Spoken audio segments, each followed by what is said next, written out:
Hello, and welcome back to Big Daddy Rocker Gamer. And this episode is gonna be a little bit different than the others because I really messed up this time. Oh boy, did I mess up. First of all, my biggest mistake was my first mistake, not the biggest, trust me. The first mistake was that I simply just forgot to add phantom power to the microphone. So I started recording in the morning, and I knew my wife and kid might wake up about an hour or two so, but I was kind of gambling that I would finish. And in my haste, I forgot to add phantom power to the microphone. So, even though I did record quite a bit, I recorded the full 4 first day and halfway into day 5, the Friday. I had no audio at all. That's kind of very, very embarrassing. But it gets worse. Much worse. Eventually, my wife and kid wakes up. And so I figured the noise with them going around and the kid, he's a little bit more than 1 year old. He's going around and crying and making a lot of fuss. So I'm thinking, better not do any more recording because my mic is catching everything. So I figure, alright, we'll just stop recording now and we'll continue recording later. So I stopped the recording during the Friday, fully intending to restart on the Friday and just sort of edit in the Friday with the new part of the play. And in my haste, I make another major big ass mistake. You see, later that very same day, when I come around to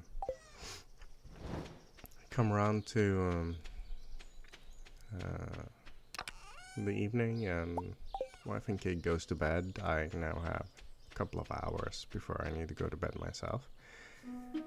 Plan is go up, play the last 3 days, and start working on editing. That's my plan.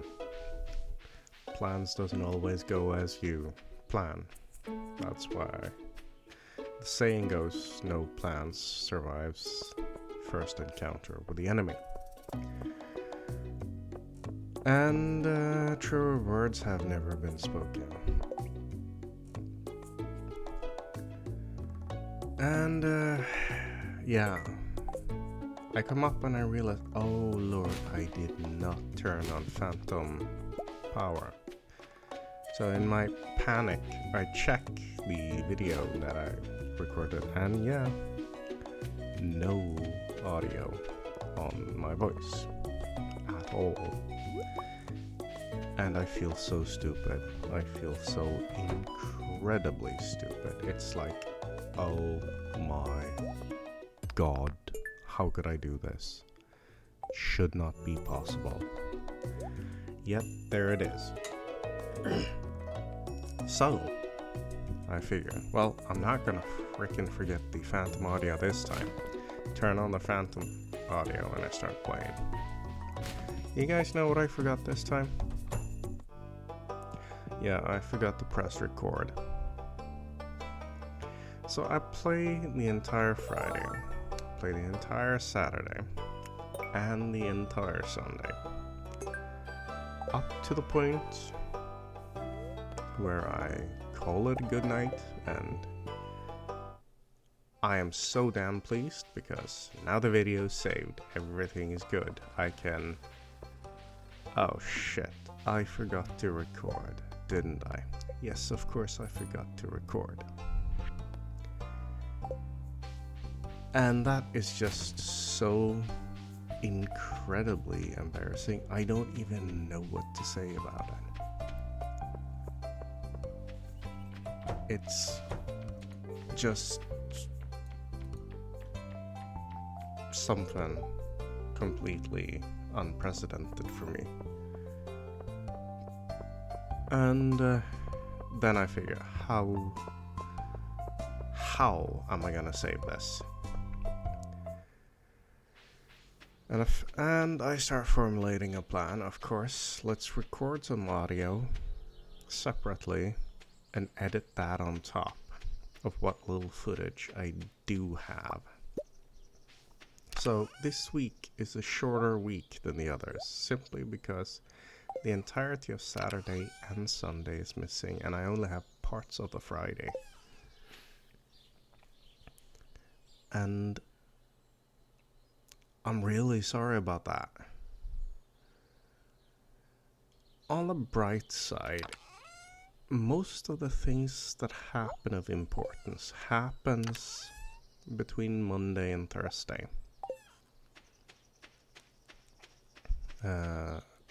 We go to the flower dance. We dance with Haley. We get our first 5-heart friendship with Haley for some reason. We press down into the mines. We start smelting a lot of iron. And we start forging our way down towards level 17 plus into the lava parts of the caves.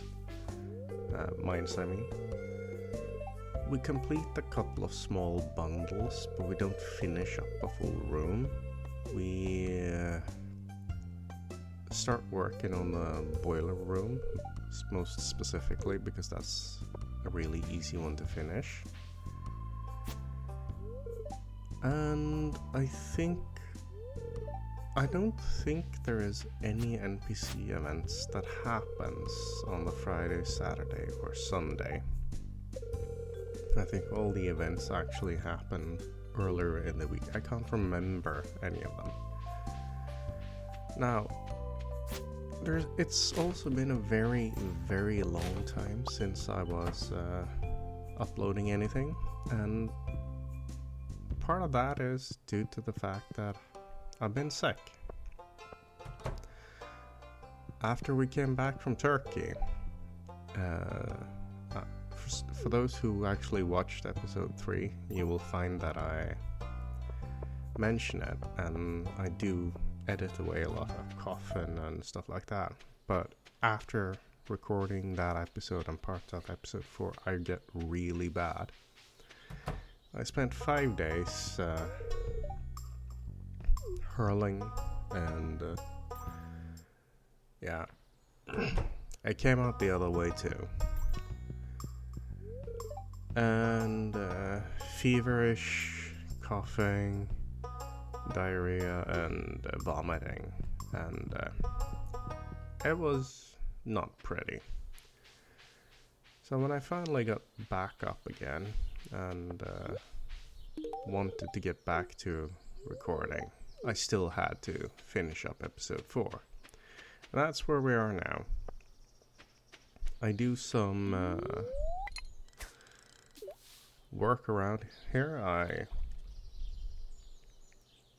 spent a lot of time fishing in one of the days. I'm not sure if it's the Monday, which we're currently watching, but I do know that I spend one of the days almost entirely just fishing. I've edited out a lot of these parts, only showing you the catch at the end of the fishing sequences.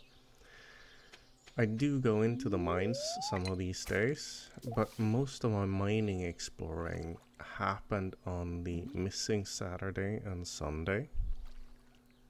That's when I really decided to push down as far as possible.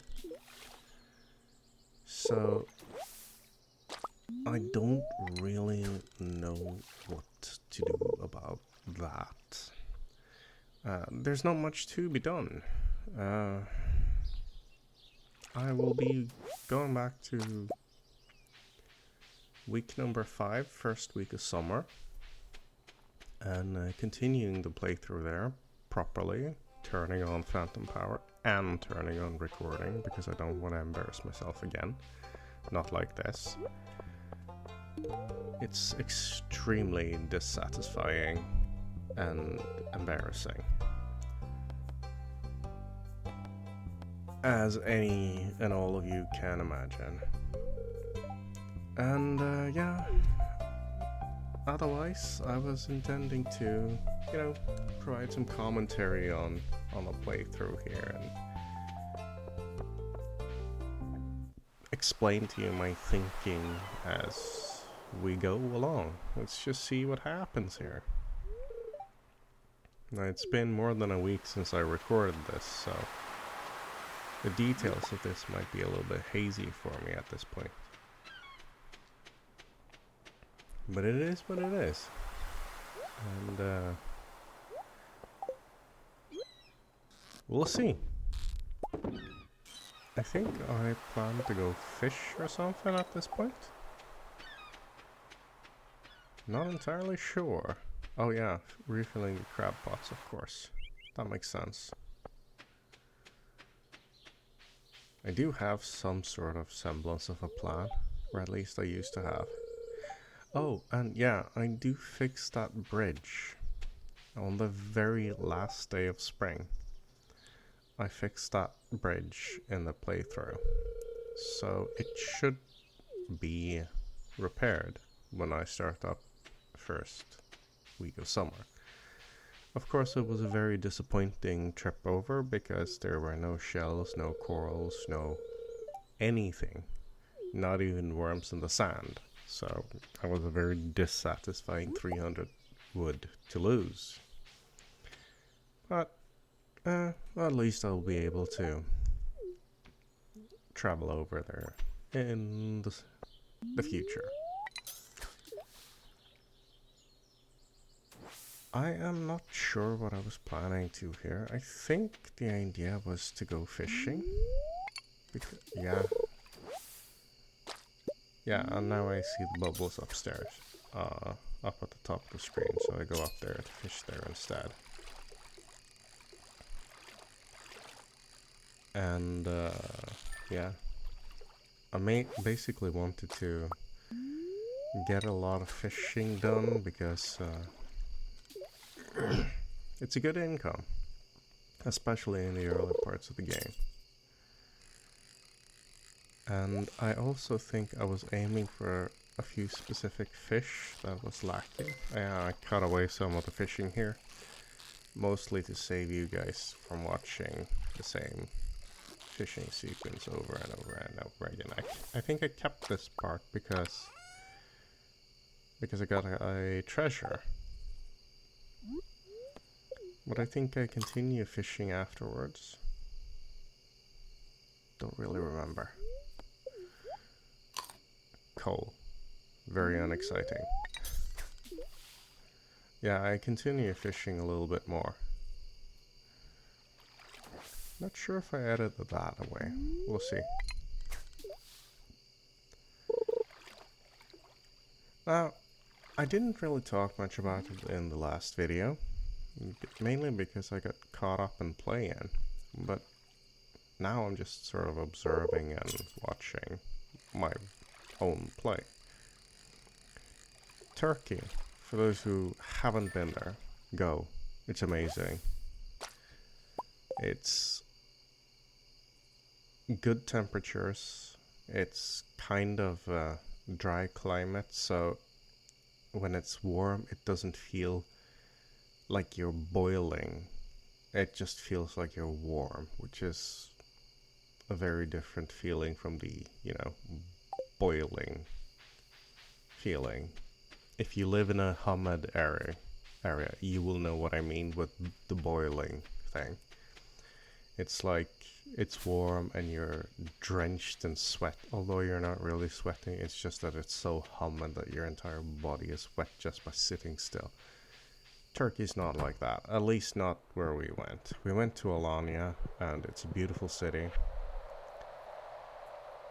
Lots of really nice people, and I can definitely recommend that. If you're curious about the Middle East, but you think lots of the Middle Eastern countries are somewhat dangerous to travel to, you should definitely go to Turkey. It's like Middle East light, partway between Europe and the Middle East. It's a good place to start exploring the Middle East. And it's amazing. Or amazeballs, so to speak. Just go. And if you like Turkey, if you enjoy the time there, don't be afraid to go to other countries. I've been to Egypt. I plan to go to Jordan with my wife and kid. Maybe not next year, but the year after. Depends a little bit on the kid, to be honest. And we've been talking about going to Morocco and a lot of other places around the Mediterranean and the Persian Gulf. Just be aware that compared to the Western culture, it's a little bit more hands-on. There will be ushers trying to usher you in, not ushers and bouncers trying to usher you out. They may charge you differently when they see you're European or American than what they would charge from locals. Wife is Middle Eastern though, so we let her do all the talking. We get good prices wherever we went. And yeah, if you go to Turkey, you have to try Turkish delight. You cannot go to Turkey and not try the Turkish delight. It is by far not what we get here in Europe. These boxes with jelly thing with powdered sugar. That's not a Turkish delight. Oh, and as for the game here, I think I go for the fruit bats. The logic is because mushrooms can be grown on the mushroom items that are new for this patch. So I try to go with the fruit bats because I plan to set up a vineyard with a bunch of fruit trees and animals.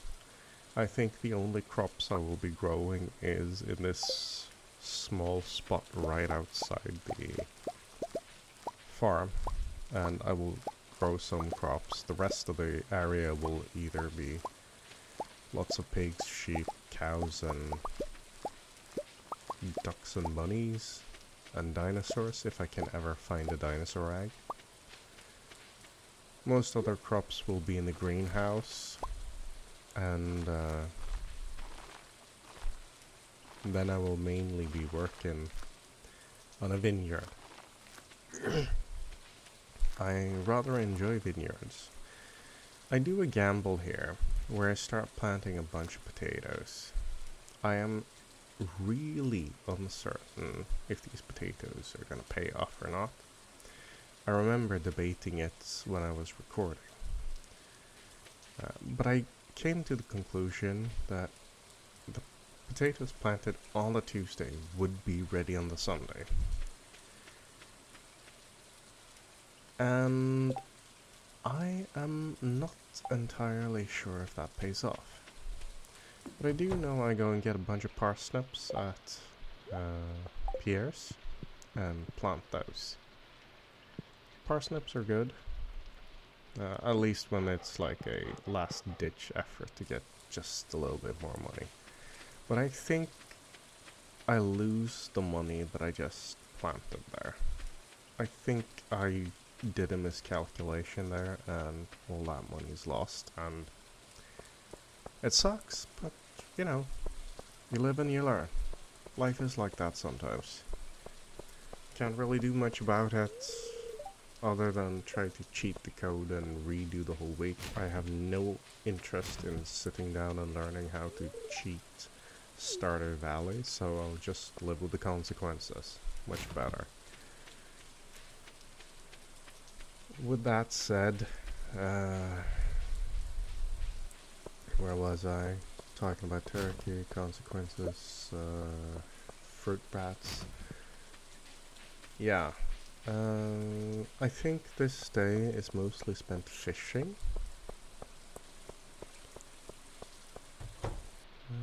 Because it's raining and it's really easy and convenient to just do that.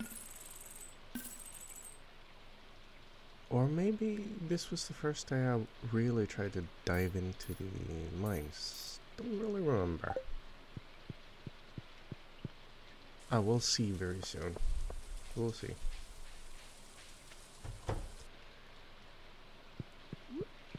So, bunch of parsnips. Giving a leak to George. Because George is an awesome man.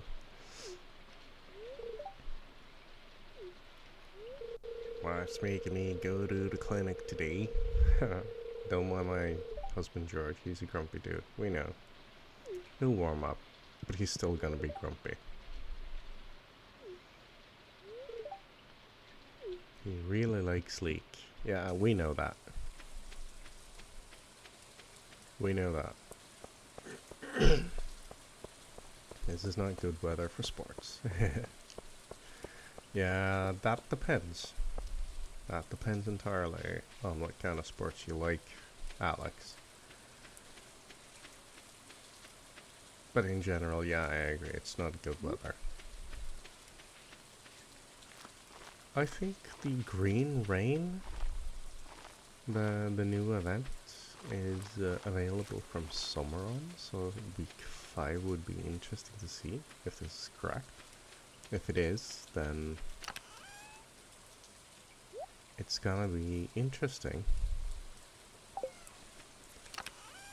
I have only read some of it, and I've seen a single video of it, of someone who saw the Green Rain and went around talking to a few of the villagers. Most of them seemed scared of it. I have no idea what kind of gameplay event it has, effects it has, but we'll see.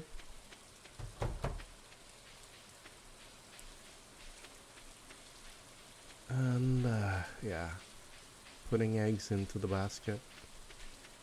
Oh yeah, as for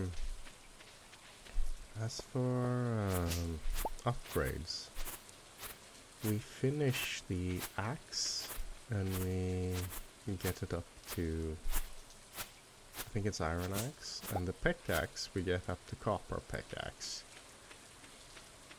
I'm not sure if we get the pickaxe in this video, because that might be in the lost footage.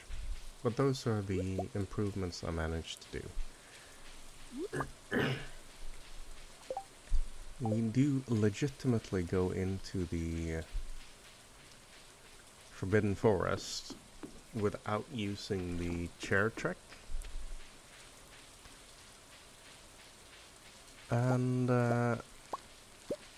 we do also spend most of the rest of this day fishing, if I'm not mistaken. I should have emptied out my bags here, I see. I don't know why I didn't do it, because I will be going to be fishing a lot after this. Hello, and we're back again. If there was some sort of discrepancy felt there, it's because the wife came around and we had a long chat. A good long chat, planning our next vacation. Hopefully it won't turn out with me being sick for hours and then hours and days and weeks after. Turning our attention back to the game, fishing. I do a lot of fishing in this episode, apparently. And I know I'm gonna be cutting away a good portion of this fishing, because it's not that exciting to watch me try to catch elusive fish. I think this is one of the ones that get away. Yeah, it is. And I think I cut it after I like this fish or something. I do start recording again around, yeah, around now, apparently. I believe the reason I went over there was because there showed up another bubble, and I kept this part in because, again, it was a chest. Not sure what I got from this chest. Can't remember. Oh yeah.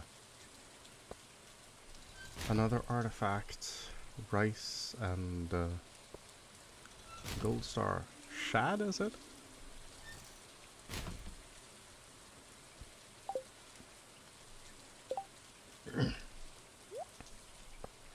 Yeah, that's what I ended up. As much as I wanted to keep the mixed seeds, I recognize the value in everything else, so even if I want to build up a big base of mixed seeds, I also kind of want everything else. I need bigger bags. That's the end of that.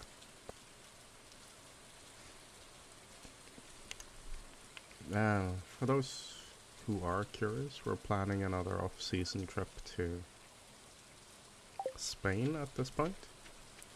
I'm saying off-season trip because season trip is crazy expensive. You easily pay triple or quadruple the price. Oh yeah, here I went into the bundles to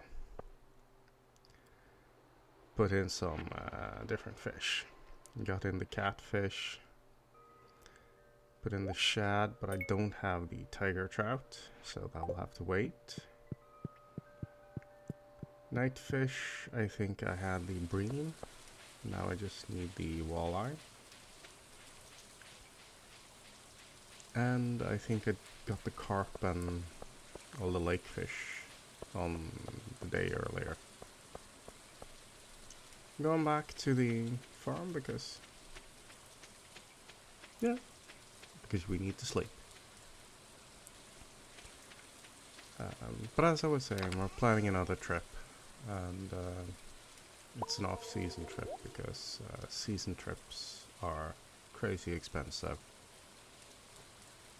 It is easily 2-3 times the expense. If you're wondering what I'm doing here, I'm keeping one fish of each type of the highest rank that I have available, because you never know when a villager is gonna ask for any kind of fish.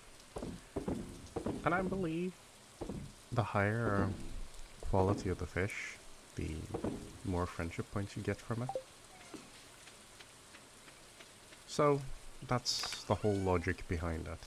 And you never know when you're going to need something for one strange reason or another.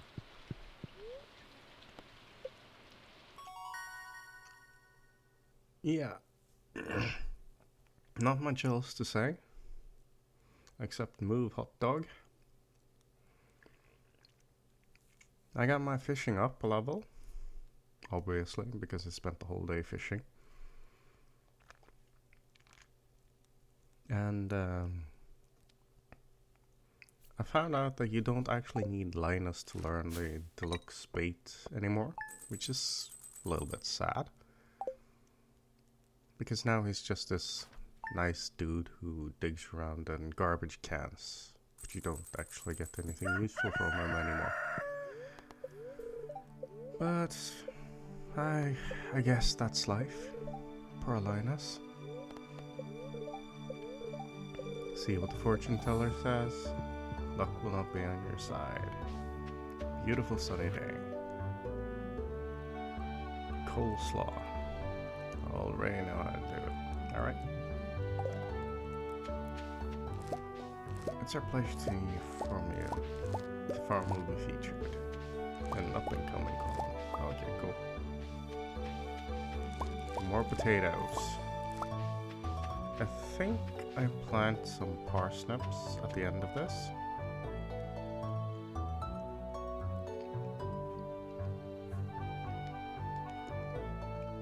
But I think this is the last day I plant anything.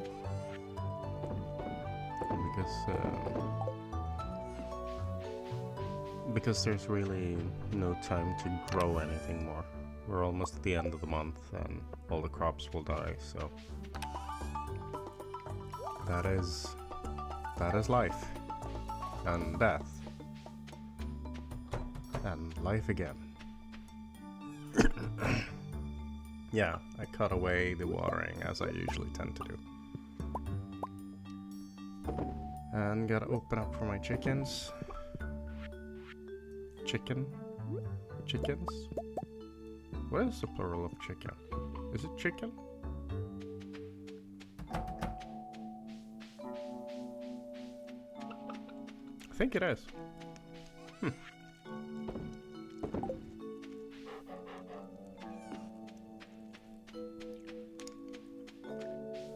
Oh well. Selling off the mayonnaise is as usual because it's a good money maker this early in the game. It's really fantastic money maker. What was I planning to do here? Why am I going down to the forest? Oh yes, it's the dance, that's why. The dance, how could I forget? Oh yeah, I stopped here because this is new. Concerned Ape has changed this. This is new. I like it. It makes it look nicer. Pick up the recipe for reasons I don't know. I just pick it up. I pick up the rare crow because I like collecting rare crows. It's just one of those things I do. Don't know why. It's like a compulsion. Gotta have them all. Yes, that was a Pokemon joke. And if you don't get that, you're not old enough. And if you do get that, good on you.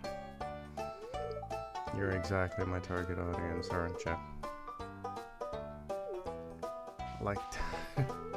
Old-timers like it a lot. Yeah, old-timers do like dancing, and I noticed that's actually some fun.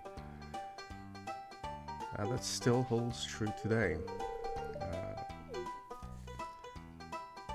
Dancing is a lot less popular now. At least dancing in the sense that you think of when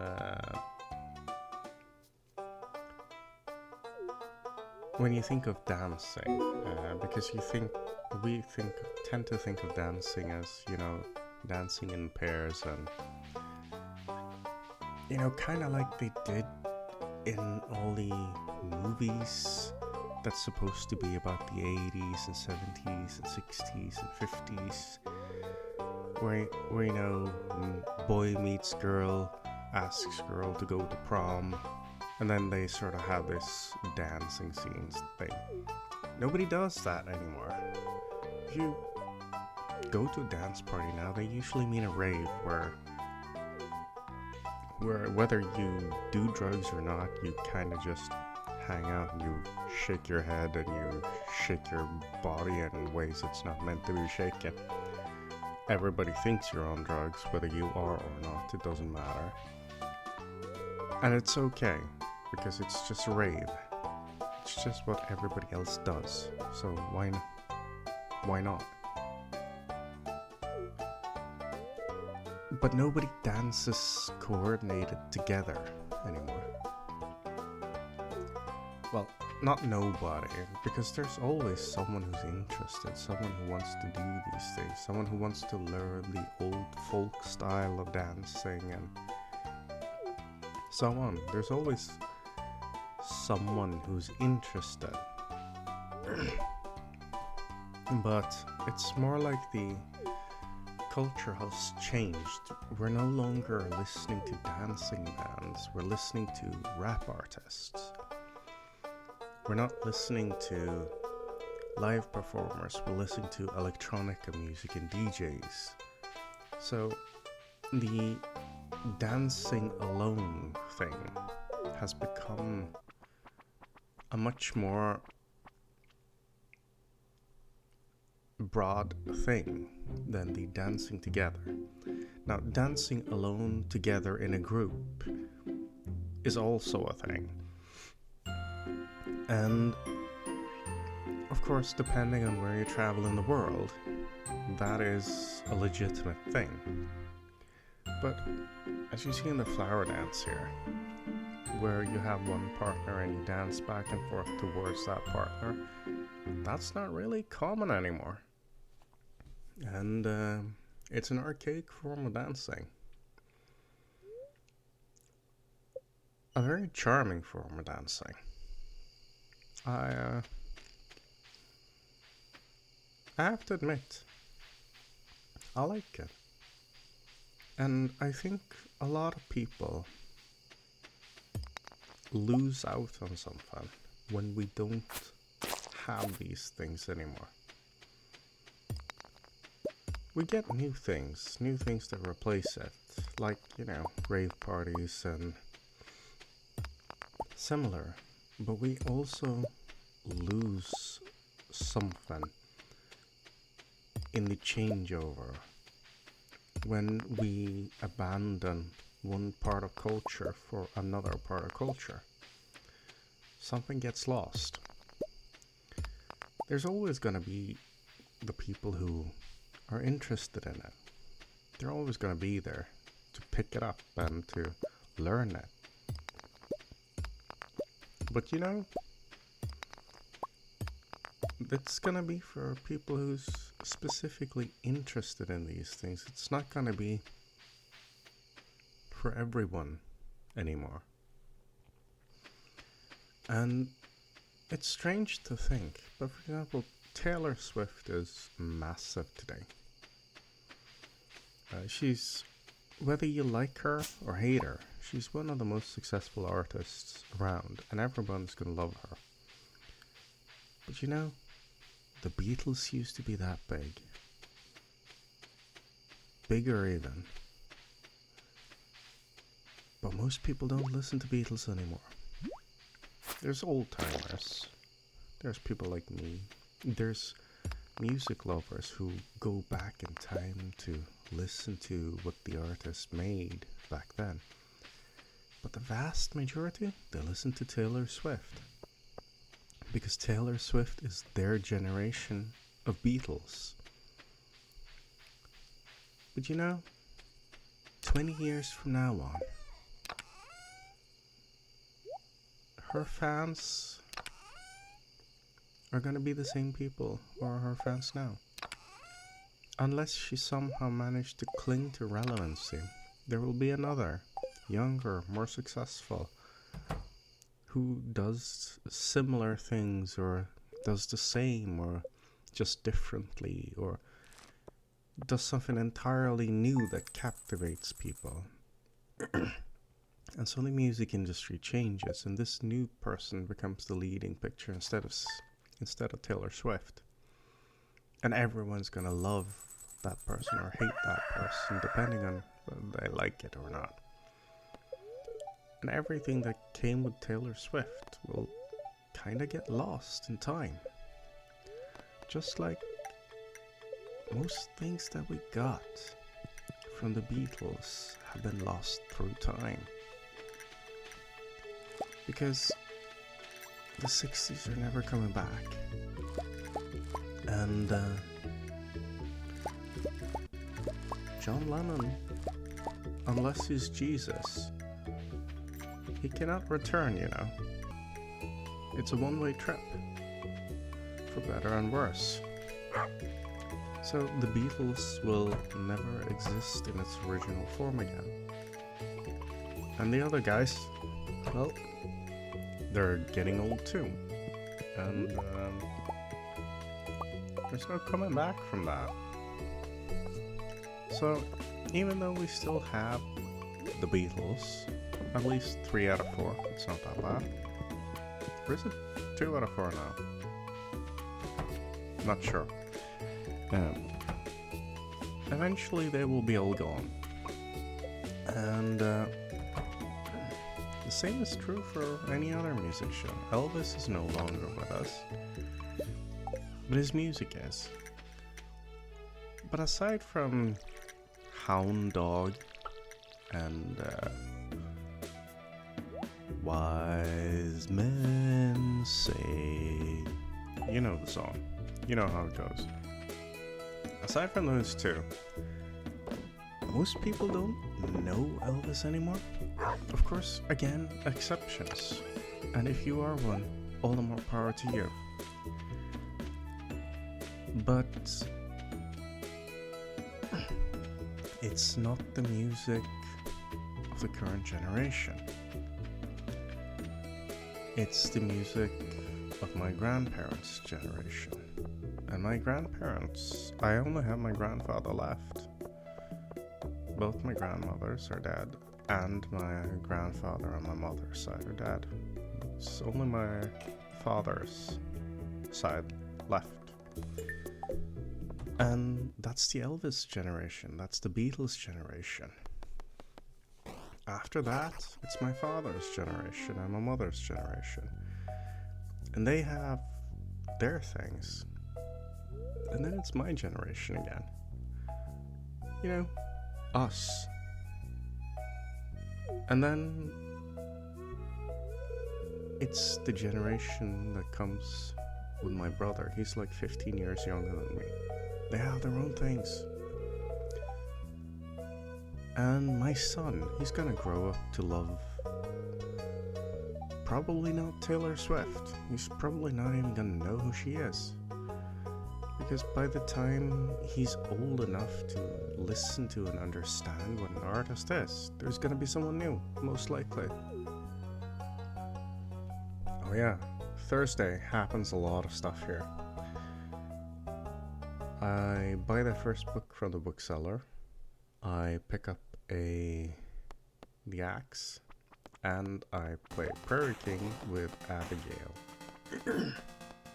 I think this is the only event of any significance that happens this week, because I didn't really work on the socials with most other characters. As for the previous topic about how things change, that is how life is. One day you're immortal, and then you're a memory. And it's kind of strange to think about that, because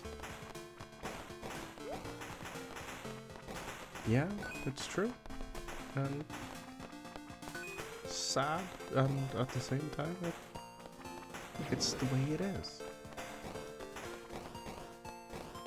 And yeah, makes you wonder.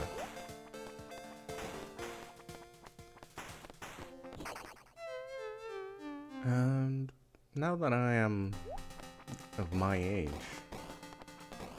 as old as I am, I want to see more of the world.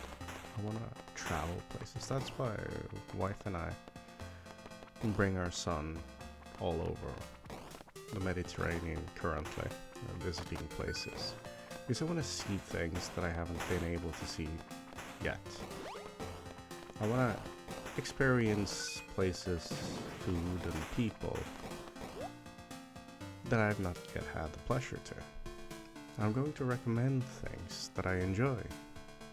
It's going to be a part of this series, whether you like it or not, because this is a chill game I play to chill, and I'm going to talk about things that made me chill, whether it be travels or anything else, you know. And to get back to the game again, for a short while before we go too grimdark with the death and the inevitable change of life and all of that. And let's just face it, it is inevitable. It's okay. It's just the way it is. But before we get too grimdark about it all,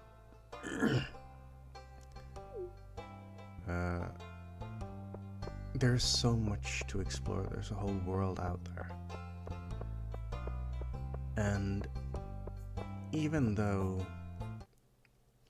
it may seem insignificant to you that you only have this one thing or this one life or this, you don't do anything of significance.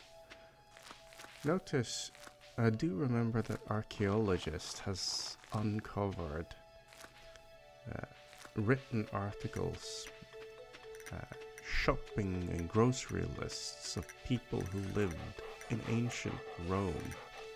People have uncovered daily lives of people who lived in cities 2, 3, 4, 5,000 years ago.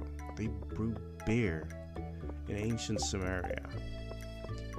How do we know? Because we found the jars they used to brew it in. So even if it sometimes feels like it doesn't matter what you do, yes it does. Everything you do leaves an impact for someone to find at some point. Some people leave more of an impact. Like, Taylor Swift, she leaves a massive catalog of music behind that, who knows, maybe 400 years from now on, in a real fallout world where World War III happened and we nuked ourselves from orbit, and then World War IV happened, fought with clubs. And then at some point, the survivors of these two world wars somehow get their hands on a bunch of Taylor Swift music. You never know. That's the exciting thing about it. And Elvis has been gone for as long as I have been alive. Yes, I have listened to Elvis's music for most of my life.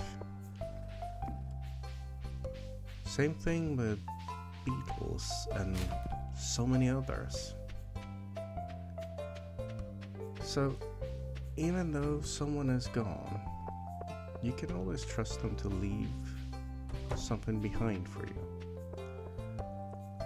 As I said, how much someone leaves behind depends, of course, upon the person, what legacy they leave behind. But don't worry about it. Leave your legacy exactly what you want it to be. Don't let the troubles of today define how people will talk about you when you're no longer here. Because what people say about you today versus what people will say when you're gone, one is forever, one is only for a day. I can't really steer clear of the grimdark thing, can I? I'm not doing a very good job at it. Oh well, I suppose it's just one of those days.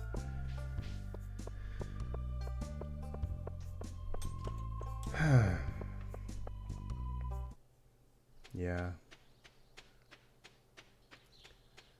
It's interesting to look back on though, because we have started to notice a lot of internet personalities are disappearing too. Not so many, but some of them. I remember meeting a certain gentleman called, most people who knows him as Total Biscuit. And he died of cancer a couple of years ago. Who was he? Well, oh yeah, this is the point where we chop through and get into the secret forest legitimately. Back to Total Biscuit. Who was he? He was a StarCraft commentator. First and foremost, that's where I knew him from. I met him at DreamHack in Stockholm, Sweden. Chatted with him too. Very nice fellow. He was about a few years older than me. We were a bunch of guys traveling because we always been kind of nerdy and into LAN parties and stuff. But our age category might have been a little bit higher than the average DreamHack goer. We were not teenagers. We were well into our late 20s at the time. And we met a lot of the personalities around early StarCraft 2. We met and talked to TLO, we met and talked to Idra, we met and talked to MC, and although we couldn't really communicate much with MC. We met and talked to Grandpa Toss. If you know who Grandpa Toss is, you know. And if you don't, then that's a reference for you to find out. But most importantly, we met Total Biscuit. And at the time, meeting Total Biscuit, and Day 9 for that matter too, but Day 9 was all like meet and greet and pay and stuff. He was all business, he was no fun. Total Biscuit, he was down to earth. He came out and chatted to everyone. Oh, we were actually talking to him after he had been commenting on a League of Legends game. And it was really fun. And I think it was League of Legends. It could have been any other game, but I do know it was not StarCraft. And we had a good chat. Don't really remember what we talked about because it's ages ago. And I followed his videos on YouTube for a long while because he made commentaries about different games, especially in StarCraft scene, because he wanted to be a commentator, and he made a lot of videos, and I remember liking his style. But then, yeah, he got cancer and he died. And it happened rather suddenly, and then he was gone. And he was the first YouTube celebrity I know about that died. But he's not the only one. There's gonna be a lot of others, you know. And YouTube is now close to or more than 20 years? 20, 25 years? I have no idea how old YouTube is. I should check that out. But YouTube is pretty old. And it's still one of the most used mediums. And people still make videos every day. Loading up long ass videos. People make videos about politics, about movies, about anything that interests them. Music videos, instruction videos, food videos. You can find anything on YouTube. How to fix your car, how to hang up a lamp, how to climb a ladder, how to edit a movie, how to do anything. It's on YouTube. If it's not on YouTube yet, it's gonna be so obscure that nobody knows what it is. You can find dancing instructions on YouTube, anything you want. And all of these people who makes these videos, at one point they'll be gone. They just won't be there anymore. A lot of them are already gone. And their YouTube videos is their legacy. It's what they wanted the world to know about them. And that could be because they had nothing more to show the world. It could be because they had a burning passion for what they were talking and presenting. And it could be because they thought someone out there really needed to hear what they talked about. And it doesn't matter. What matters is they did it. It's out there. It's for people to find. And you know, this information is gonna be there for years and years.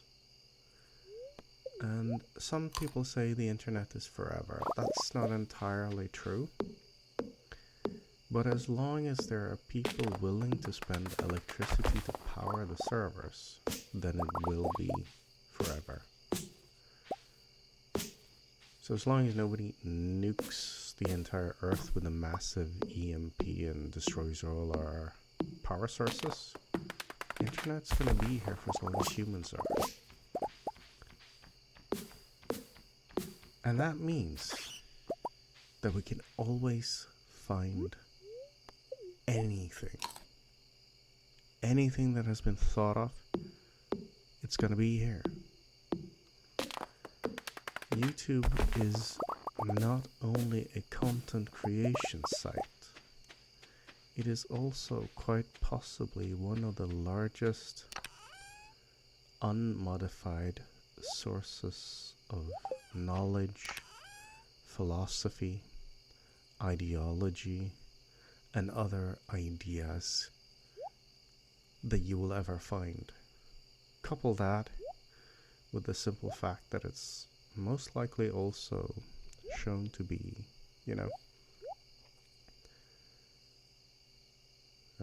shown to be with practical images or movie cuts. It's a fascinating technology, and most people, they don't consider this. They see YouTube as an entertainment source. It's where I go to watch something.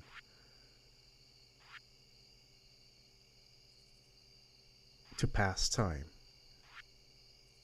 It's where I go when I'm bored. It's what I do when I don't know what to do with my life. It's what I do when I'm really bored, don't want to do anything else. I go to YouTube. Brain melt myself away a little bit. Listen to indoctrination videos. Find instruction manuals on things that interest me. Or just generally just watch pointless videos just to pass time. But none of these videos are pointless. Even video game videos are not pointless, because video games are culture. And if you ask me, video games might be the highest form of culture we have. I mean, we're talking about graphic and design. We're talking about writing, and we're talking about music and presentation. And then you also need a gameplay element and something to immerse the player in. It's a massively daunting and involving kind of art form. Yes, of course, you can make Candy Crush or similar games, but even Candy Crush has artwork. Even Candy Crush has music and sound effects that create the type of game that you want to present. Even if most people don't consider games like Candy Crush a real game, it is. There is people involved in making the music that plays in the background. There's people involved in choosing colors and designs for everything. And not just the candies you crush, but also the background and all of the other things around.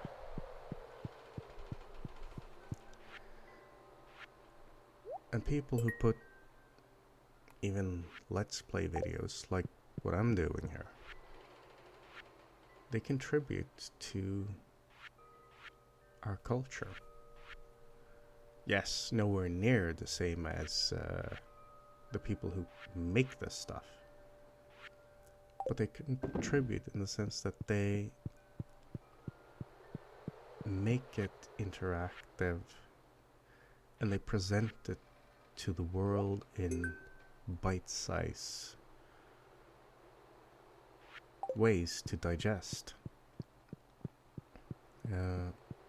A lot of people don't have the time to play video games themselves, but they might be stuck in jobs where you have a lot of passive dead time, because we have a lot of those kind of jobs nowadays. Security guards do it, receptionists do it, night shifts at mostly anything, hotels, at hospitals, at any kind of halfway home, night shifts, truck drivers who have been driving their allotted time and are forced to take a break, need to take a break. Everyone uses YouTube today for entertainment, for education, for anything. So even people who does silly let's play videos contribute to spreading their chosen forms of art. In my case, Stardew Valley. I do plan on a couple of other let's plays that are not Stardew Valley, but I haven't gotten time to start with those quite yet, but maybe I will. Maybe I will pretty soon. Because there's some games that I just find extremely good, and I think a lot of people haven't heard about these games. Some people have heard them, but they don't take the time to go check them out because they don't think it will be anything for them. Other people just dig these games and they want more of it. They can't get enough of it. You know who you are. You're either in one of these categories. That's okay. It would be like saying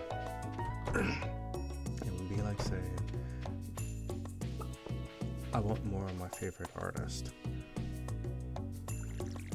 We are, however, nearing the end of this video. Because if I'm not mistaken, we are very, very, very close to the ending point here. Now, we have reached the Friday, and I think there's 2 or 3 more hours of in-game time until I end up stopping and turning off. And after that,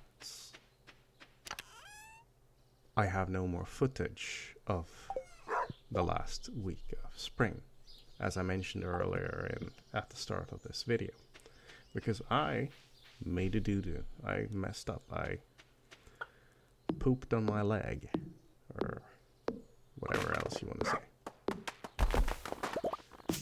It happens. It sucks, but it is what it is. This is unfortunately all I have for you guys. So, yeah. When we come back for week 5, we're gonna be first week of summer. We are going deep into the mines. We're gonna aim to get a bunch of gold ore and get quality sprinklers up and running.